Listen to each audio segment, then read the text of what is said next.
கல்யாணத்துக்கு அப்புறமா நம்மளோட சினிமா வாழ்க்கை போச்சே அப்படின்னு புலம்பக்கூடிய டாப் நடிகைகள் யாரெல்லாம் தெரியுமா? லிஸ்ட்ல நம்ம ஃபர்ஸ்ட் பார்க்க போறது சிம்ரன். ராதா அம்பிகாவோட காலகட்டத்துக்கு அப்புறமா அதிக அளவுல பேசப்பட்ட நடிகைகள்ல ஒருத்தங்க அப்படின்னா கண்டிப்பா சிம்ரனை சொல்லலாம்.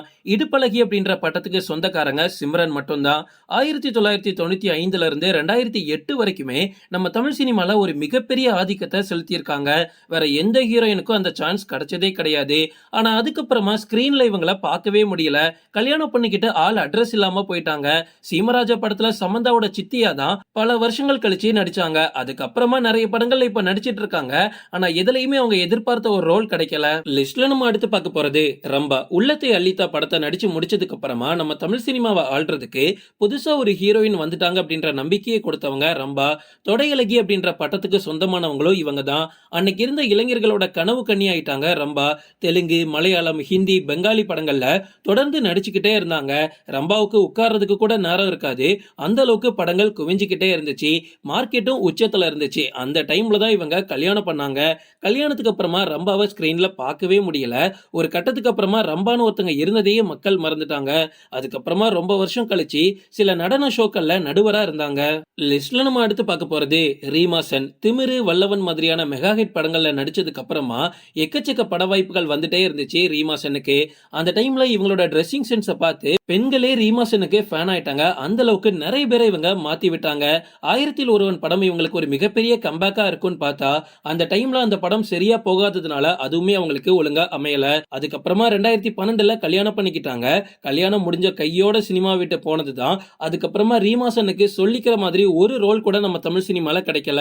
லிஸ்ட்ல நம்ம அடுத்து பார்க்க போறது ஸ்ரேயா. ஸ்ரேயா ஒரு காலகட்டத்துல நம்ம தமிழ் சினிமால எந்த அளவுக்கு முன்னணி நடிகையா இருந்தாங்க அப்படின்னா சிவாஜி படத்துல ஆரம்பத்துல நடிக்க இருந்ததே ஸ்னேகா தான். ஆனா ஸ்னேகாவோட வாய்ப்பு ஸ்ரேயா கிட்ட போச்சு. ஸ்னேகாவையே தட்டி கழிக்கிற அளவுக்கு ஸ்ரேயாக்கு நல்ல மார்க்கெட் இருந்துச்சு. அதை வச்சுக்கிட்டு அடுத்தடுத்த நல்ல படங்களை கொடுத்திருக்கலாம். ஆனா சில தேவையே இல்லாத ஸ்கிரிப்ட்ல நடிச்சு மார்க்கெட்டையும் இழந்துக்கிட்டாங்க.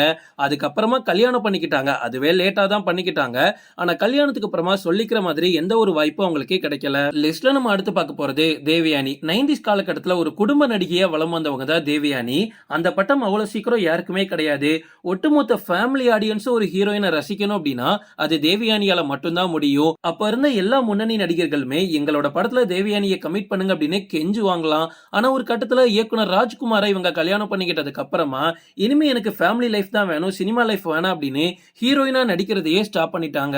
லிஸ்ட்ல நம்ம அடுத்து பார்க்க போறது குஷ்பு. சின்ன தம்பி படத்துல அறிமுகமாகி எக்கச்சக்க கதைகளை நகர்த்தி சென்றவங்க குஷ்பு அப்படின்னு சொல்லலாம். அடுத்தடுத்து வந்த படங்கள்ல எல்லாம் குஷ்பு நடிக்கும் போது யாரா இந்த பொண்ணு எங்கடா இருந்துச்சு அப்படின்னு எல்லாருமே ஏங்கி தவிக்கிற அளவுக்கு குஷ்பு இளைஞர்களுக்கு மட்டும் இல்ல சினிமா நடிகர்களுக்கே கனவு கண்ணியா மாறினாங்க. இதனாலதான் இவங்களுக்கு கோவிலும் கட்டப்பட்டுச்சு. எந்த நடிகைகளுக்குமே இத்தனை ஆரவாரம் கிடைச்சதே கிடையாது. கமல், ரஜினி அப்படின்னு ஜோடி போட்டு நடிச்சிட்டு இருந்த குஷ்பு சுந்தர்சியை கல்யாணம் பண்ணிக்கிட்டதுக்கு அப்புறமா அவங்களோட மார்க்கெட் மொத்தமா இறங்கிடுச்சு. குஷ்பு கல்யாணத்துக்கு அப்புறமா ஹீரோயினா நடிச்ச எந்த ஒரு ரோலுமே பெருசா பேசுற மாதிரி இல்ல. லிஸ்ட்ல நம்ம அடுத்து பார்க்க போறது ரோஜா. நடிகை ரோஜா 90s காலகட்டத்துல அரியாசனத்துல அமர்த்தப்பட்டவங்க அப்படின்னு சொல்லலாம். செம்பருத்தி படம் எப்ப நடிச்சாங்களோ இந்த படம் நீங்க பார்த்ததுலனா கண்டிப்பா பாருங்க, நல்லா இருக்கும். செம்பருத்தி படத்துக்கு அப்புறமா இவங்களோட ரசிகர் கூட்டம் அப்படியே உயர்ந்துகிட்டே போச்சுன்னு சொல்லலாம். ஆனா ஒரு கட்டத்துல ஆர்கே செல்வமணியை கல்யாணம் பண்ணிக்கிட்டதுக்கு அப்புறமா ரோஜா ஃபுல் அண்ட் ஃபுல்லா ஆந்திராவிலேயே செட்டில் ஆயிட்டாங்க. அதுக்கப்புறமா அவங்களுக்கு வேற வேற தொழில்கள் இருந்துச்சு. சோ சினிமா பக்கம் அவங்களோட கவனத்தை விட்டுட்டாங்க.